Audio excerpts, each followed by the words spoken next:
Okay, first of all, thank you very much for inviting me to tell you about the Farmerettes, a subject that I'm quite passionate about.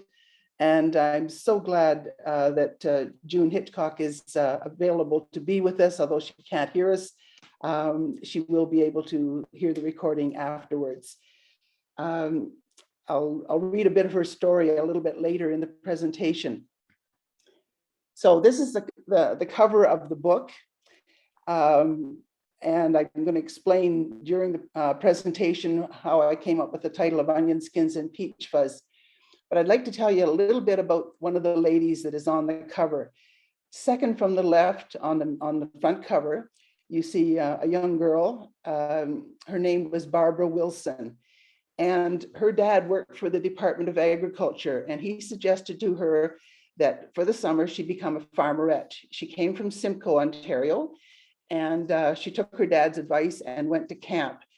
And I think he must have said, here's a camera, take lots of pictures, because a lot of pictures in our book come from Barbara Wilson Murray.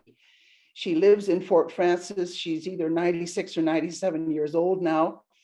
And I had an awful time finding her. I first discovered her when I was doing research, and I found that she had written a small article for the retired teachers a website about where she was or what she remembers about the Second World War and Remembrance Day. And so I phoned the retired teachers and I said, I'd really like to find Barbara Murray.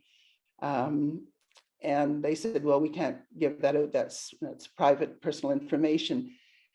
So I thought about it for a while and I called back and I said, well, how would you like to call her and tell her I'd like to hear from her? No, we can't do that either. So they didn't tell me that she was dead. So I assumed that she was still alive. So I continued my search. And one day I found a Barbara Murray in a little electronic newspaper up in northwestern Ontario. And there was Barbara Murray's name, and the woman in the picture looked about the right age. So I phoned the editor and asked if she would help, and she said she would. So a week went by and nothing happened. I phoned her and I said, you sounded so positive, no luck finding Barbara Murray. And she said, I think I'm close, just a few more days. So sure enough, a few days later, she called me. She says, I found Barbara Murray and she is calling you this morning. So I was pretty excited. And the reason I couldn't find her, because I did find a Barbara Murray in Fort Frances, but there was two Barbara Murrays living on the same street in Fort Frances. And I had no idea that when I found the first one, and she didn't give me any hint that there was another one, another lady by the same name. So I discontinued that search. So Barbara Murray, my conversation with her was pretty exciting. She told me that, I said, do you have any photos of that time in your life? She was a farmerette for 2 years, 1941 and 42. And she said, yes, I have a photo album. I offered it to the War Museum and they didn't want it. And I could hear the disappointment in her voice when she told me that. And I said, well, I would like to have it and I would like to scan the pictures and I will return it to you. So she shipped it off to me immediately, bless her heart. And I felt like I'd won the lottery. So we scanned it all and sent the USBs to her so she had a record of her pictures. And lo and behold, just the fall that COVID started, I got a message from Barbara Murray that the War Museum decided they did want it. And would I make arrangements with this girl named Robin at the War Museum and ship the photo album to her. So it is now safely in the War Museum in Ottawa. So that's Barbara Murray's story. She lived in a tent, as you can see. The girls have a couple of them have their feet resting on a heavy brown paper bag, and the mattress, I looked at it carefully, and that's the mattress all rolled up, and then you can see the springs for the cot. So there was 4 cots in that tent, and that's where the girls lived for the summer. And there was never a complaint in any letter about the poor accommodation that they had. They worked hard and they had fun, they had camaraderie, but no complaints about the living conditions or the outdoor toilets or the food or anything. It was just a great summer, lots of great memories. Okay, now there we go. So this is a picture that started my journey, and you can see one girl with a straw hat on her knee, the other one with it on her head, and the other girl has a bandana. And you can see the Ontario Farm Service Force Farmerette badge sewn on the bib of the overall on the girl on the right. So my husband died in 2016, and a few years later, I decided I should go through loose photographs and photograph albums and you know, divide the pictures up between my sons. So I came across this picture, and I knew that it wasn't a relative or any of them were relatives. I didn't recognize the girls at all. And I turned it over hoping, but you know, against all hopes, that there would be names. There were no names, but it did say Farmerettes, about 1946. So my husband's family farmed near Fedford, Ontario. And these girls would have worked for my father-in-law. And you know, somebody had a camera, took the picture, but neglected to write the names on the back because everybody knew who these girls were. So Farmerettes 1946 meant pretty much nothing to me. I had never heard about Farmerettes or learned anything about them.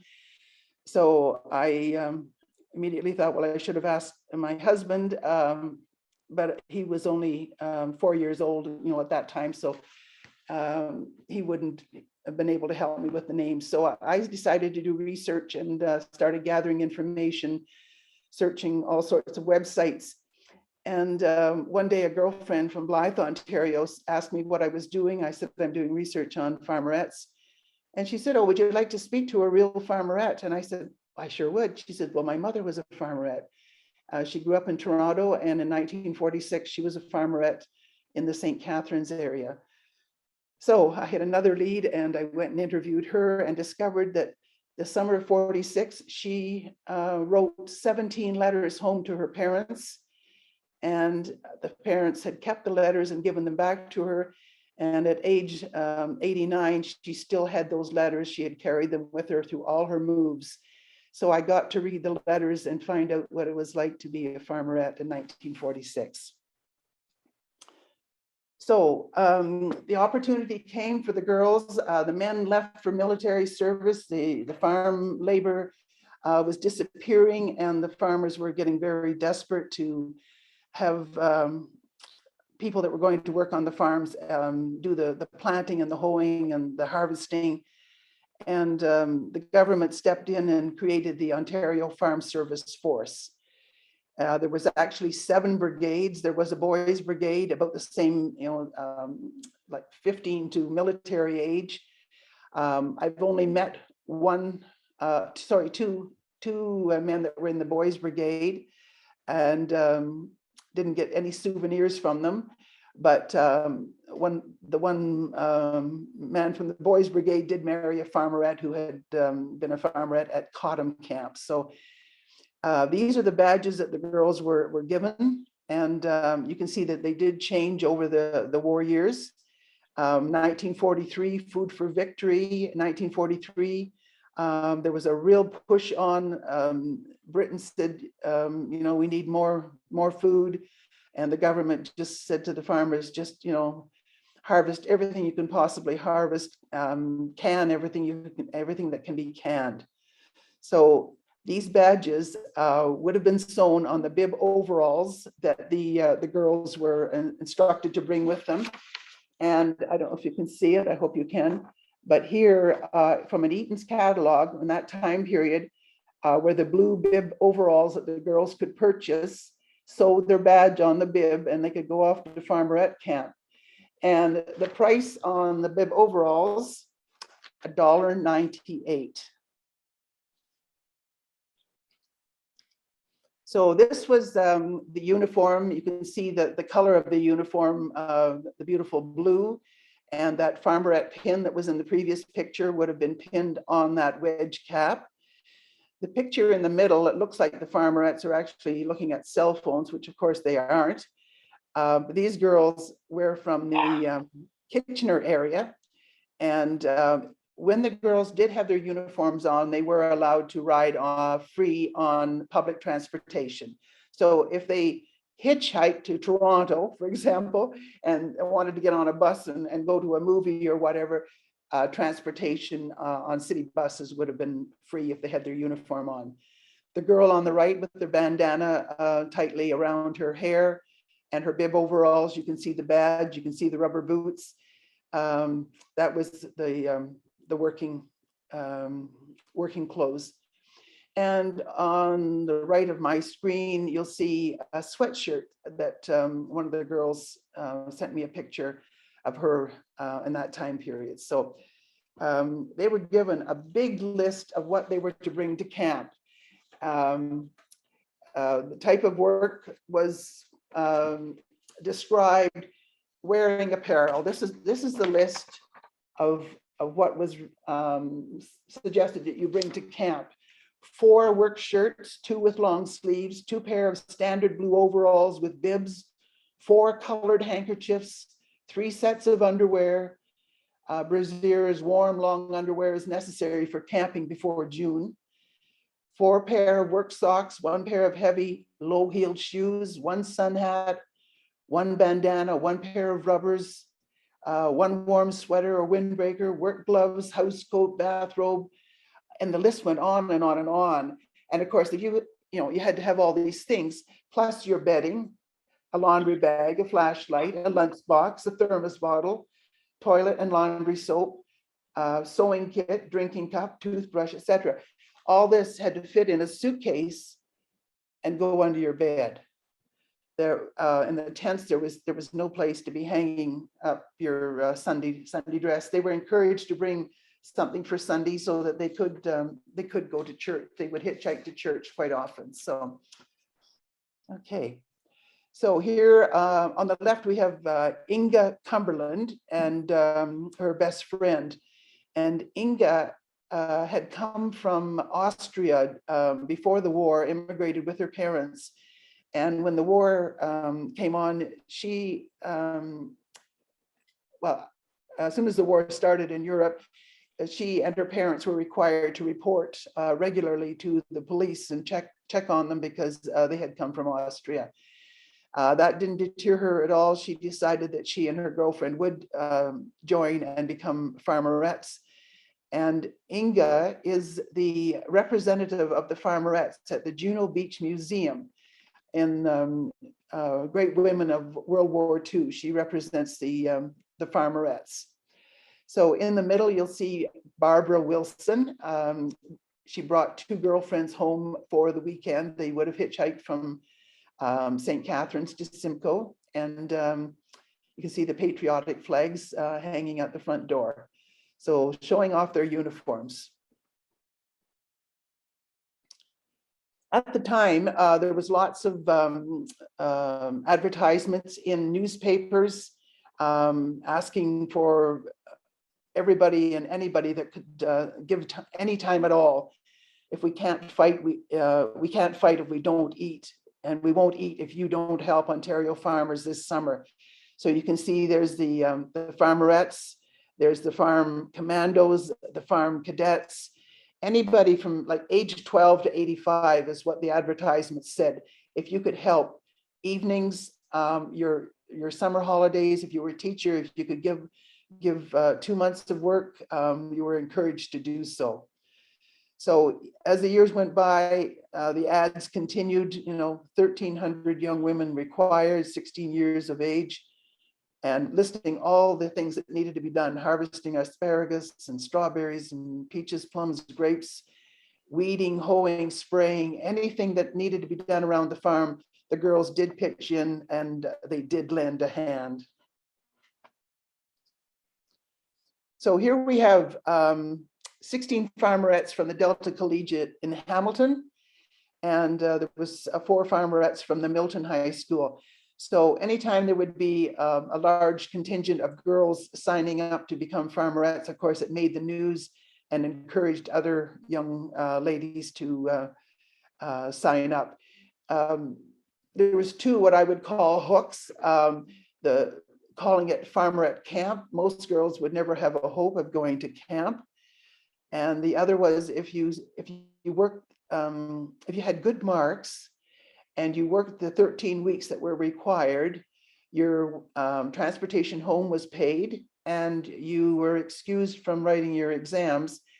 And those senior matriculation exams gave a lot of girls a lot of nightmares. So often the girls in their letters would say, I knew I wasn't going to pass physics.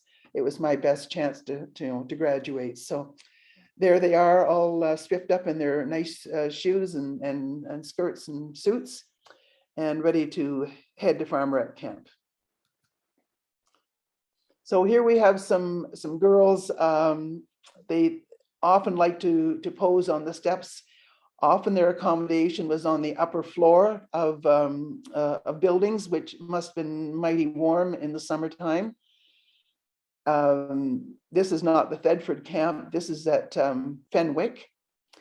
But 100 girls on the upper floor of the camp at Fedford must have been stifling hot. And yet not one letter from those girls said it was unbearable. And then they would have a group picture taken. You can see how many farmerettes at one camp. The picture on the bottom right is at Camp Fenwick as well. And I'm just going to read a bit of a story. The picture of the girls on the bottom right. There's a lady from Ottawa. Through the Ontario Genealogical Society, I was alerted that there was a farmerette at a retirement home in Ottawa. So I asked the society there if they would ask her to get in touch with me. I'd like to speak to her about a story that she had written. And I found her in September. She said I could use her letter. And I said, do you have any pictures? And she said, yes, I have quite a few pictures. And the picture on the bottom right is one that she sent me. She said, my children won't appreciate them. They'll just go into the dumpster. So she sent them to me right away, and lo and behold, she died that same October. And the Christmas of 2021, her son wrote me from Vancouver to tell me that she had died. And I wrote back to him immediately and thanked him for taking the time to send me a letter, because I had no idea that I'd met her in September just over the phone and the internet, and she was passed. So her name was Helen. So Helen wrote that she started her first year in August 1942 and was sent to a private camp on the farm of a Clifford family fruit farm at Queenston. Mr. Clifford made a vacant house on his property available to some 10 of us, and we fed ourselves. Noting that lugging ladders and picking fuzzy peaches in hot weather was not much fun, I got myself assigned to the packing shed. Here, peaches especially were packed into baskets and covered with red gauze netting. It was not easy to tuck the netting in securely all around, but I proved adept at that. Later, I managed to spend part of every day in the cold storage room where specialty pears, sold in boxes, had to be turned every day. I enjoyed working with fruit, but in April 1943, I was assigned to Camp Fenwick near Welland. There we worked for market gardeners. This was a small camp of only 30, but well set up in a former campground main building. Around it was a substantial apple orchard, lovely in blossom time, and there was a weedy farm pond in front. We slept dormitory style on the top floor and had a big dining room and recreation area below. A camp mother, cook, assisted by about 3 helpers, catered and cleaned. They were recruited by the YWCA. Each camp had an older worker who acted as the labor secretary, matching the farmers' requests for help with the workers. Teams quickly formed for certain farmers who asked for daily assistance. I worked with 8 or 10 others for William Chrysler and Son of Fonthill. After 3 years, the Chrysler family became friends. It was a very well-managed farm with mixed crops, so our jobs varied from planting, then bunching radishes and carrots, to staking and suckering and later picking tomatoes. Everything we did seemed to involve bending. I remember spending D-Day doubled over cutting asparagus, but at noon we were following the news of the Normandy invasion on the farmhouse radio. Our Saturday hours were shorter, allowing us to hitchhike into St. Catharines to shop and eat up some of our meager profit. Sundays, we would venture further afield to Niagara Falls or Buffalo, or just enjoy lazing around the camp, catching up on laundry and letters, or even sometimes going to church in Fonthill. The infrequent rainy days broke the tedium of our 6 a.m. rising for our 7:30 departure to our day's placement. Lying in bed with your fingers crossed, you waited to hear the telephone ring and the shout from below that your farmer had canceled and you could roll over and sleep in. We got on well with the locals who were generous with rides. In return, one year, on our time off, we took on the cleanup of the local cemetery, mowing and clipping around the stones in preparation for Decoration Day. Having 30 city girls arrive in your neighborhood excited interest from some of the local swains. I remember one especially who hung around the gate hoping someone would speak to him. The unfortunate lad had very large ears and was promptly named Red Sails in the Sunset from a popular song of the era by We Heartless Dames. One summer, we organized a dance to which British airmen from a Commonwealth Air Training Camp about 25 miles away were invited. It was great fun, ensued plus lots of crepe paper decorating and making of special eats. We danced to our collected gramophone records. Glenn Miller's Moonlight Serenade was a favorite. An intense but brief romance started that night for one of our campmates. It was doomed by distance, but we all followed its development with avid interest. It provided a diversion from our ordinary camp life. We were not altogether isolated from news of the war. Many of the girls had family or friends overseas. In August 1944, a letter I had sent to a soldier son of a family acquaintance with messages from all the girls and pictures of them in both in overalls and bathing suits was returned unopened and stamped with the unhappy news that he had been killed just 2 weeks into the Normandy campaign. In 1945, we all shared the anxiety of our camp mother, whose husband was fighting in the Netherlands. Our celebrations on VE Day were therefore both joyful and grateful for the peace. That summer of 45, after my first year at university, I was the labor secretary at Fenwick, so did more fill-in than regular assignments. I had my own room office and was paid a stipend by the government. Not much, but enough to help with fees that fall. All told, being a farmerette was a rewarding experience. We really did contribute substantially to a vital need for farm help. I have only good memories of those days. So not a particularly clear picture, but there's girls cutting the asparagus. And the asparagus was to be 6 inches long, and they were to cut it an inch under the ground. And as they said, you know, every job required that you did some bending. So from a magazine, and this came from Barbara Murray. And rear guard, I'm pretty sure it was a man that took this picture, right, Steve? Anyway, there's the girls down on their knees. It's early in the year. You can see the sweaters and the jackets on some of the girls. Later on in the season, all those pants would have been rolled up as high as they could possibly get them in order to get a tan. They all wanted to go home with a tan to show that they had been a farmerette for the summer. There they are doing some transplanting. And I'm ever so thankful to all the farmerettes and the families that did share their pictures. I mean, this was going to be history that was going to be absolutely lost. So here we have a wagon load of harvested peaches. On the horse, we have Helen Herman from Clinton, and at her knee is her sister Helen Herman. And you can see the only grouchy one there is the foreman. All the girls seem happy, and they've got the farm dog with them.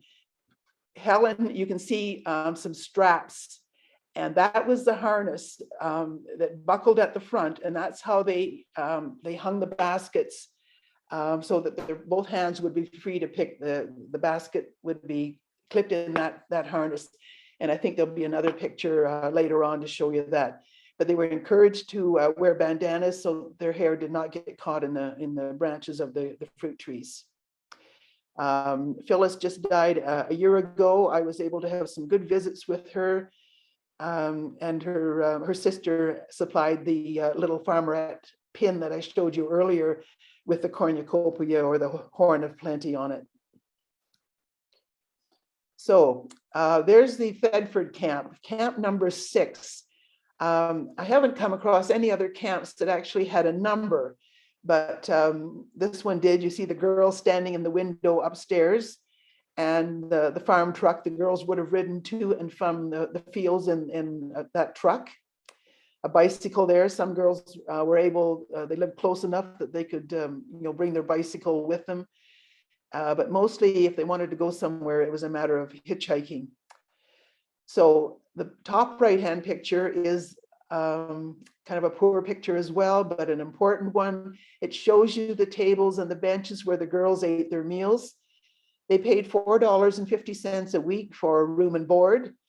And that was breakfast, lunch, and dinner 7 days a week. So they handed in their ration coupons when they arrived, and it was up to the cook to figure out how to juggle the food and make sure that they were all fed. Their breakfast and their evening meal were prepared for them. They made their own lunches, the bread and jam, peanut butter, cheese, ham, whatever the fillings were laid out, and each girl was responsible for making her lunch and having it ready when the farmer came in the morning. One story, the girls were absolutely shocked when they arrived, and the next day they were going off to work, and their fixings for their sandwiches were pork and beans, and they were absolutely shocked. And the camp mother said, well, tomorrow at lunchtime when you're hungry, it'll taste mighty good. The girls said, no, it didn't, but they carried on.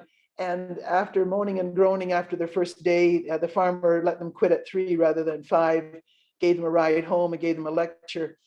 And they were absolutely, bent out of shape, had no idea they had that many muscles. But they all wrote home a little note saying everything was fine, don't worry about us, we're doing great. And by the end of the summer, when the girls started to leave to go home, they didn't want to go home. They were all in tears saying goodbye to their friends. So the bottom picture shows girls at Fedford, and on the right hand side, if you look carefully, you can see all the 6-quart or 11-quart baskets all neatly stacked, ready for the girls to fill with the fruit. So this vehicle is called a Doodlebug. And this one on the top right-hand corner is at Fedford, and the one on the bottom is supplied by Barbara Murray, and that's Mr. Lou Shank from our R3 St. Catharines. And the girls nicknamed that Doodlebug, they nicknamed it the hearse, and the girl that's on the back about to fall off, I can see why they named it the hearse. It was probably some, as my uncle called them, jackrabbit starts. So during the war, when there was a shortage of farm vehicles, a company in Illinois came up with the idea of making a conversion kit to convert Model A and Model T Fords into a farm vehicle. So they could do what they wanted to, it could be used to pull a flatbed, or they could put sides on it, whatever. But people from Ontario went down to Illinois and said, we'd like to get the plans to manufacture these conversion kits in Orillia. And the people there said, oh, well, just buy one and copy it. So that's how the Doodlebug business got going in Orillia. So here we have the farmer and the girls enjoying a soda. And in the middle, I've just discovered this week the names of these girls. And we have twin girls. We have Alice, Moira on the left, then Alice, Weiss, W-E-I-S-S is their name. And then on the right, we have Margaret Allen. And Margaret Allen's granddaughter sent me these pictures. And then she said, you might want to get in touch with, an uncle of mine. And I did. He's in Connecticut. And today he sent me some memories that he heard from his mother, Moira. They worked not far from Toronto. I mean, a place where the Toronto airport now, that was all market gardening. But anyway, I guess the pilots that were training in the Toronto area used to buzz the farmerettes when they'd be working in the field. And that was a memory that he shared with me today. So I continue to collect letters, memories, and photos. On the right, you see Barbara Murray in the picture, and they're getting their fruit weighed. Usually they were paid 25 cents an hour, but sometimes they were paid by the pound for the fruit. So there's, we know this girl's name is Peggy Burt because her name was on the picture and it came from Barbara Murray. So you can see the harness and how she's got it clipped on, and it hangs in front, and two hands used for picking the peaches. The peaches were much, much fuzzier than they are now. And they did cause terrible rashes for the girls. Some of them actually had to be moved to another farm or even into a canning factory to work because the rashes got so nasty. Some girls put cornstarch on the creases at their elbows and around their neck. And, you never got used to the peach fuzz, and it didn't wash off even when they went into Lake Ontario and had a swim. The farmerette in the middle, I met her. She lives in London with her daughter. And the girls on the right are actually picking grapes. They can see the special snippers they used to harvest the grapes. So there was fun to be had. The bottom left-hand picture is what they called a farmer's picnic at Huttonville. And they're obviously all having a great time. They've all got an empty bottle of Coke sitting in front of them. And one of the farmerettes' letters said that their house mother told them to always carry an empty Coke bottle with them, because if anybody gave them trouble, you could bop them over the head with the Coke bottle. So there's a proof positive that they all were drinking Coke. The pickle jar is half empty and the plates are empty, but obviously having a good time at the farmer's picnic, Huttonville. The girl in the middle, this picture came from Helen Small, the letter that I read to you. I asked her about the hammer and the rat. She said, I have no memory of that, but that was one of the pictures. So obviously this girl wasn't intimidated by a rat, and she held up the rat to show the other girls. Quite a few dogs in the farmerette pictures. They would be, farm pets. And one letter described how a stray dog wandered into the camp, and they named the dog Soldier. And about a month later, somebody came to check on conditions at the farmerette camp, and they were told that they couldn't keep this dog. And of course, all the girls were heartbroken. It was a sad day. So here we have certificates that were given to the farmerettes. And on the left, Jean Elliott, who is from Huron County, her daughter gave this to me just last year. It isn't in the book, but girls were allowed to enlist as a farmerette, even if they worked on their own home farm. And this one testifies to that. Has contributed to the war effort of the Allied nations by assisting in vital food production on her home farm during the year 1944. The one on the right from Rita Coyne, her letter describes her summer at the farmerette camp. So there was two ways you could do it. So some more fun pictures. In Fedford, the farmerettes joined the local girls and played softball and traveled to other small communities in the area. Girls went swimming in Lake Ontario, as cold as it is. And here we have Barbara Murray and Peggy Burt on top of the outhouses. And I think this must have been one of the ones that had 9 holes. Some of them had 7 and so on, but the girls were always having a bit of fun with the outhouse situation. And I think that's probably where it happened, that when women are at a wedding reception or whatever, and one lady says, "I'm going to the washroom, who wants to go with me?" This is probably where it started. Who wants to go to the outhouse?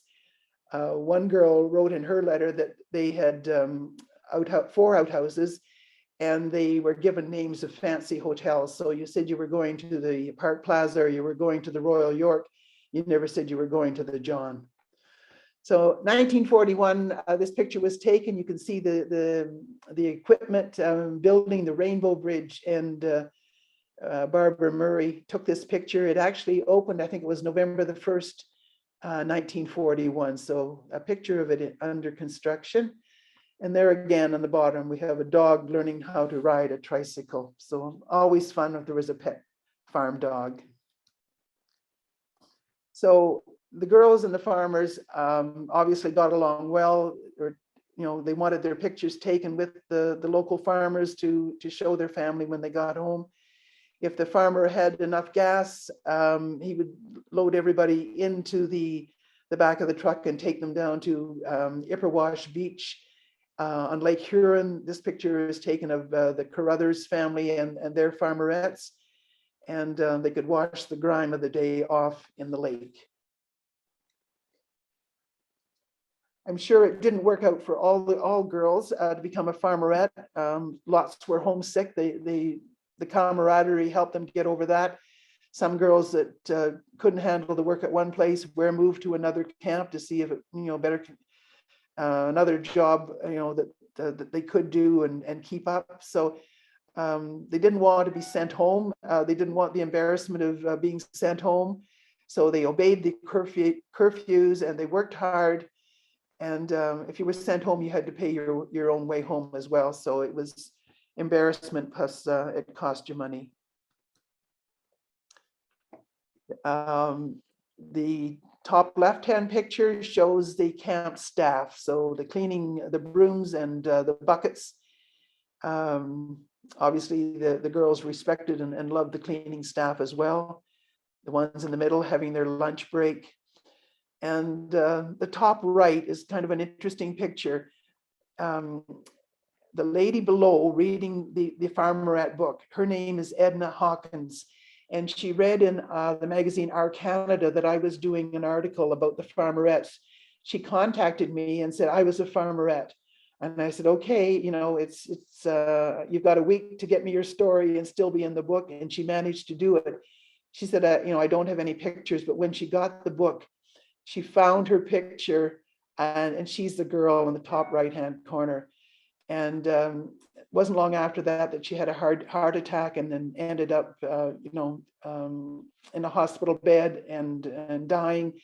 But the day before she died, she was still going through her Farmerette book. It really meant a lot to her. And in the middle, you see a big black Dane. His name is Leo. We didn't know much about Leo until I recently had a letter from a farmerette in St. Catharines, and she described she talked about Leo and how he sort of guarded the camp. And she said, if I got up in the middle of the night to go to the bathroom, Leo would get in my bed until I came back. So, I've connected a lot of things by learning from these farmerettes. So the Nissin Hut was named after a man whose family name was Nissin, and Noreen Pye, that I told you about, who wrote the 17 letters home, she made a diagram of what it was like in a Nissin hut. So hers was called a bum's boudoir, and there would be a boardwalk down the center, and then a little boardwalk into the Nissin hut. But you can see she even put in the cord from the light, where the hangers went in the Nissin hut, where the windows were, the door, the orange crates for your miscellaneous stuff.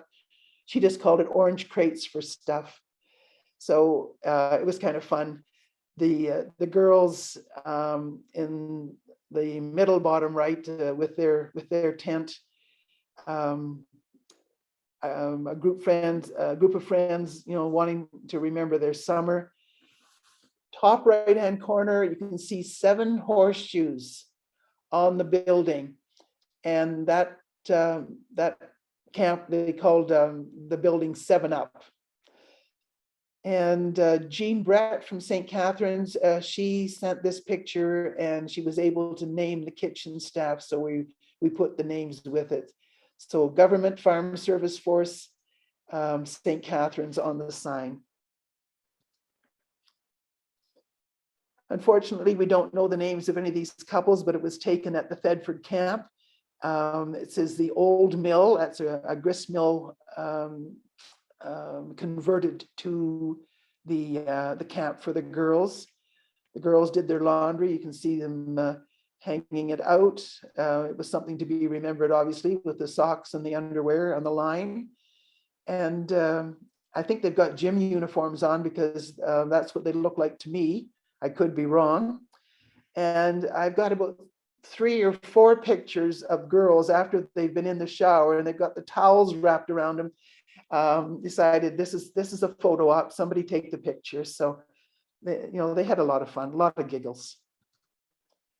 So some of the camps would invite other farmerette camps to have a wiener roast. The picture of the girls hitchhiking, they're off to Niagara Falls. I have other pictures of these girls at Niagara Falls. And the one in the middle lives in London. She's still alive, so that's lovely. We have no idea why the cots are out of the tents to make the beds, but obviously something is happening. Maybe the night was really, really nice and they moved everything outside so they could sleep outside.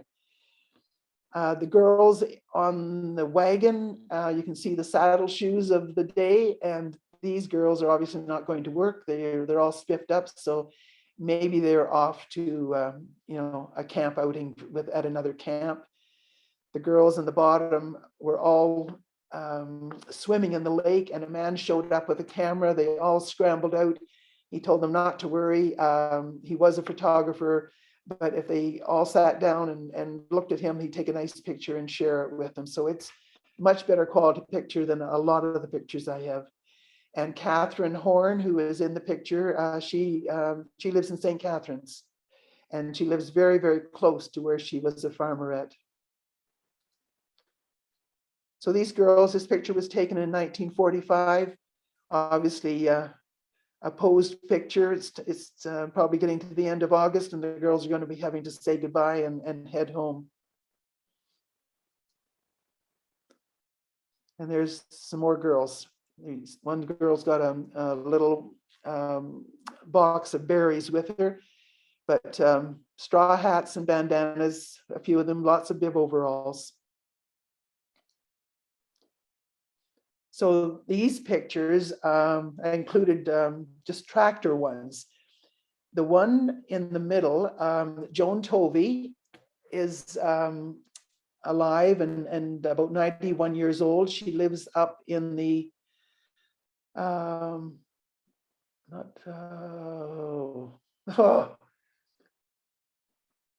Buckhorn.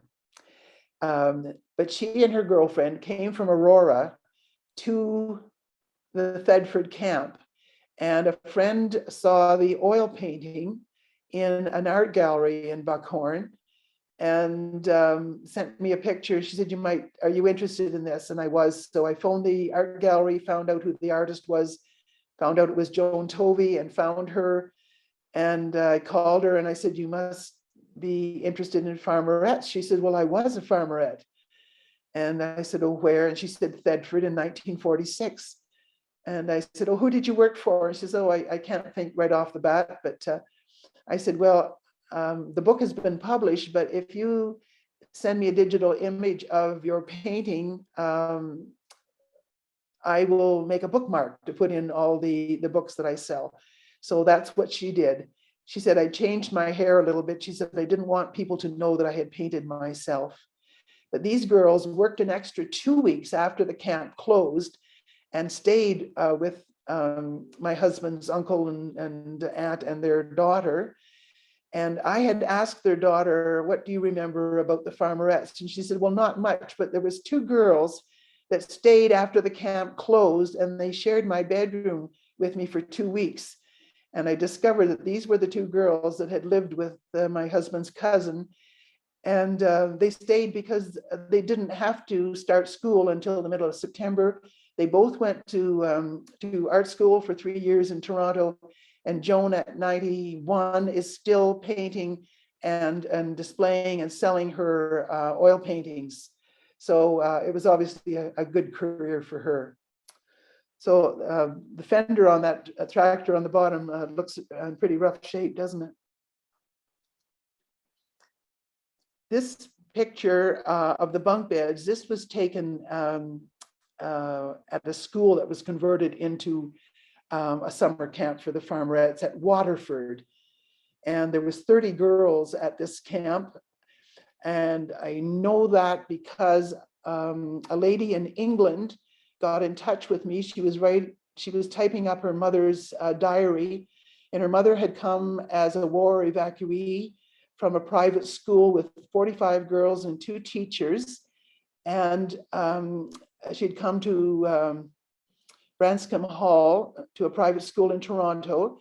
And her parents were in India. Her dad was a home secretary for Churchill's government. And so she couldn't go home after she finished high school. So she signed up to be a farmerette.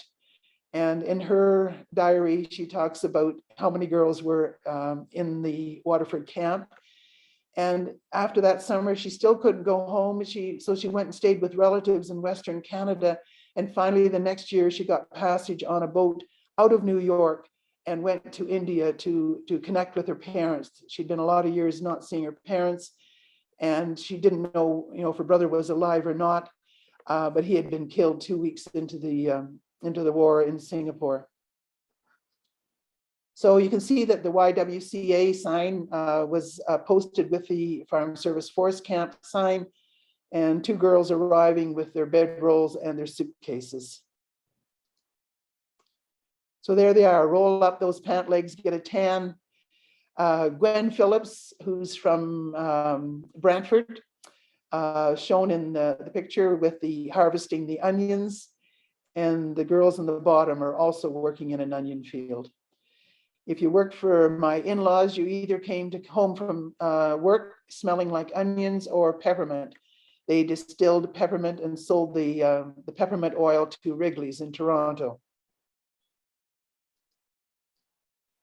All's well on the farm front. So these girls have been picking plums in the Niagara Peninsula, and the other girls are bending their backs harvesting asparagus. So more girls hoeing and really goofing off in the middle picture. The one lady on the left, in her 90s, she lives in Guelph, and I'm in touch with her on a regular basis. The girl on the right, you see she's got her harness on for the day's work. She just hasn't clipped it at the front. And lots of the girls wanted to have their pictures taken on the ladders, posing on the ladders. More pictures in the onion fields, and there appears to be a man in the picture with the girl tipping his hat off. Sometimes local boys would pitch in and help on the farms as well. A terrible picture, but it does show you the girls in the onion fields and the bandanas and the straw hats. Again, this was taken near Fedford. So more girls showing off their pretty legs and their harnesses and the fruit baskets and putting up with the peach fuzz. Again, down on their hands and knees. When they were weeding the onions, they were expected to straddle the middle row and do 3 rows at a time. And to girls that had come from Northern Ontario and had never even seen a long field before, it was really intimidating. They thought, how are we ever going to get to the end of this row? But they did it. And after a week or so, their bodies got used to it. And then they started singing their songs, making up camp songs, talking about the movies and the boyfriends. men helping the girls. This is harvesting celery. And it must have been a daunting task to look down those fields and know that all that had to be harvested. Again, that was at Fedford. So the results of the day's labor, baskets and baskets of peaches to be shipped, or to the canning factory, not just shipped, to Toronto and other places, but to the canning factory. And Mr. Darcy Crop in Niagara Falls had more than one canning factory, and he would make sure that if the girls didn't have, if there was between crops, he would get the girls to come and work in the canning factory. He would always was making a make work project for them. He didn't want them to go without pay. So the tomato harvest down in Essex County, and the farmer and his wife showing off the results of the day's labor, and the two girls in the front showing their baskets of tomatoes as well. And I recently came across a picture, Allies in Action. Students, Canadian and Chinese, lend a hand and bend a back on the potato farms of British Columbia. I haven't come across very many stories for the other provinces. And the girl on the right is transplanting. I'm not sure what, I think it's probably tomatoes that she's transplanting. The Shanks had a lot of greenhouses where they grew tomatoes. So this is my husband's grandfather with about 8 farmerettes. Not a great clear picture either, but he always wore that vest and he always had that tie and that hat on. And the girls called him Grandpa Sitter. And there they are rubbing the onions that have been dried in the field, so that the dried soil and the outer skins of the onions were taken off by rubbing them over a sieve. And anything that flew up either ended up in your nose or in your mouth or down your blouse. It was a really dirty job. They would be so glad when the end of the day came and they could get to the shower and start washing off. But as I say, you either smelled like onions or peppermint. They knew exactly where you had been. So there's the 2 girls from Clinton, the sisters, Phyllis and Helen. Some more girls in the middle posing. And the girl on the right, she was chosen as a Miss Farmerette in a competition. She was from Toronto. And this is a fun picture simply because it says no admittance by the Order of Canada, of the Government of Canada. So Barbara Murray and 2 of her girlfriends have put their spring coats over their bathing suits and have climbed the fence to go swimming in the Welland Canal. So these 3 pictures, of course, came from Barbara. She's on the left as she goes over the fence. So there was a 4th girl taking the picture, and she's missed out on being in the picture. But you can see the vintage cars, and this is 1941, the vintage cars on the Canada steamship lines as it goes through the canal. And where they swam, it was 50 feet deep. So you had to be a pretty confident swimmer. You weren't going to touch bottom anytime soon. And then afterwards, they took a picture of themselves drying off on the edge of the canal. Some girls from Fedford hitchhiked to Grand Bend and saw a vintage convertible, so they wanted their picture taken. The girl second from the right lives in the Peterborough area, and she's the one that sent the picture to me. At the Shank farm, there was a pony, and the girls got to ride the pony. The middle picture shows the Fedford Camp. They set up a little chapel so that they could have a service there. And the Ontario Farm Service Force published a songbook and two different church services. So that book is now in the hands of the War Museum. And we have Barbara Murray and Peggy Burt dressed for church. They've got their hats, they've got their dresses, and they've got the white gloves on. So some of the girls did join local church choirs. The Harvester was a publication put out by the Ontario Farm Service Force, and there would be letters to the editor, there would be stories about the girls' camps, and there would be songs that were written about their camps that were sung to popular tunes of the day. the girls outside the Fedford Camp splashing in the puddle. The one tall girl was from Holland, and the rest were Canadian girls, but the tall one definitely came from Holland, I was told. And there's some more girls that managed to bring a bicycle to camp. So 2 groups of 30 girls each left Toronto last week to pick fruit.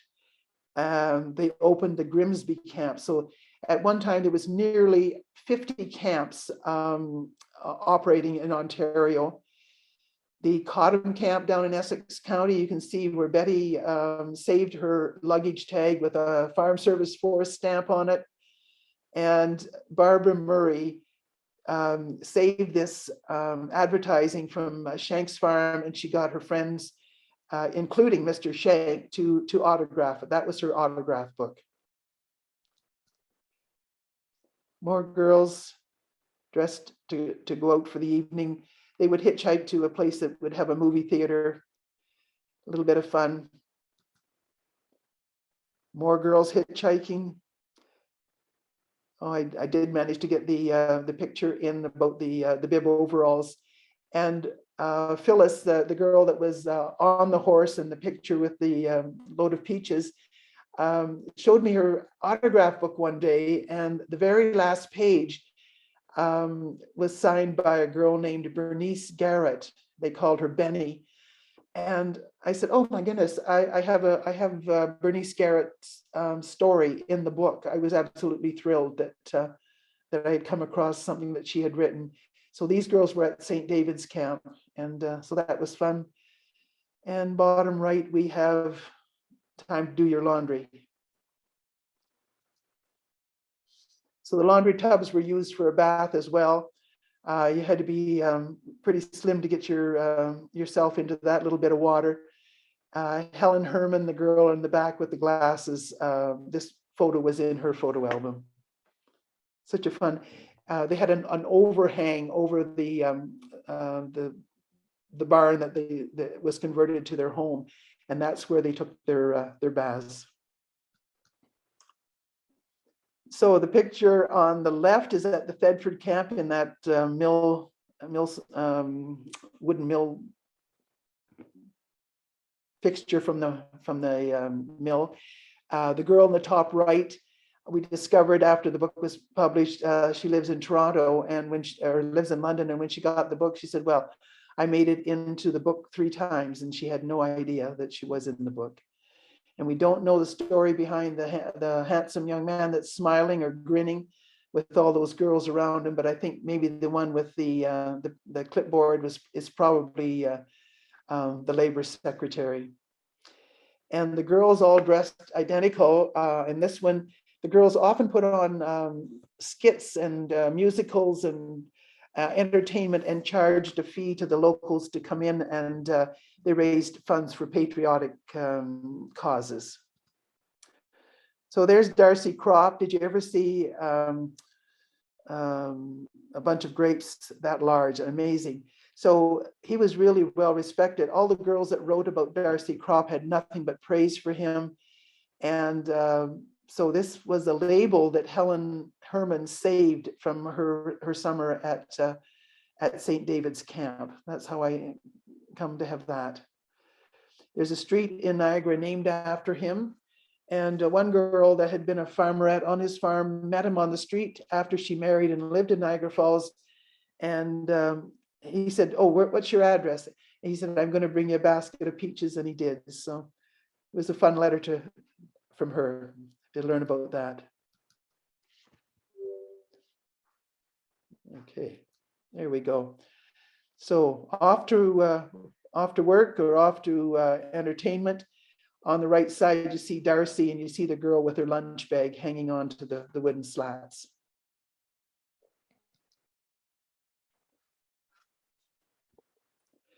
So Ipperwash Beach that I mentioned, where they went to and wash off the grime of the day, and they would have wiener roasts.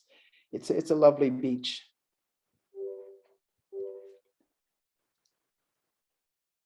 Girls came down from South Porcupine, and they lived in Nissin huts.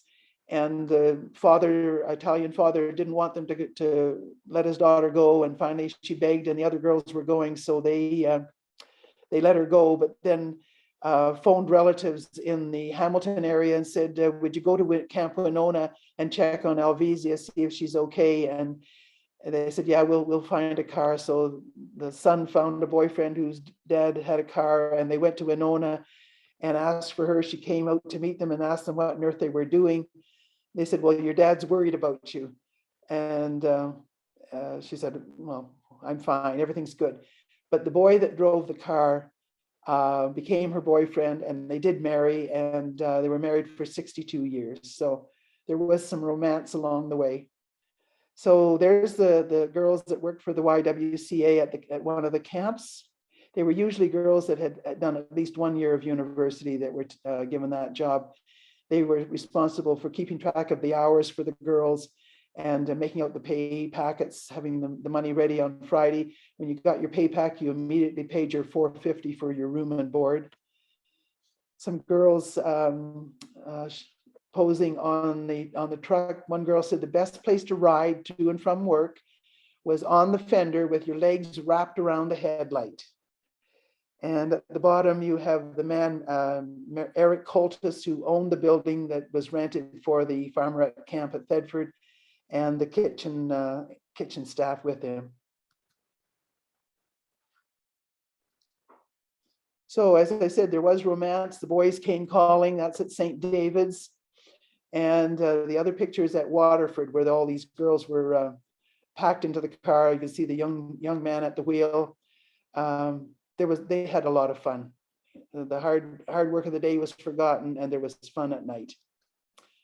So we've come to the end. So that's, I hope I haven't overstayed my welcome with you. I hope you've enjoyed it. And thanks again for inviting me. And I'd be happy to answer any questions. Looking for more great content like this? Why not check out the Oakville Historical Society website, YouTube channel, or Facebook and Instagram pages.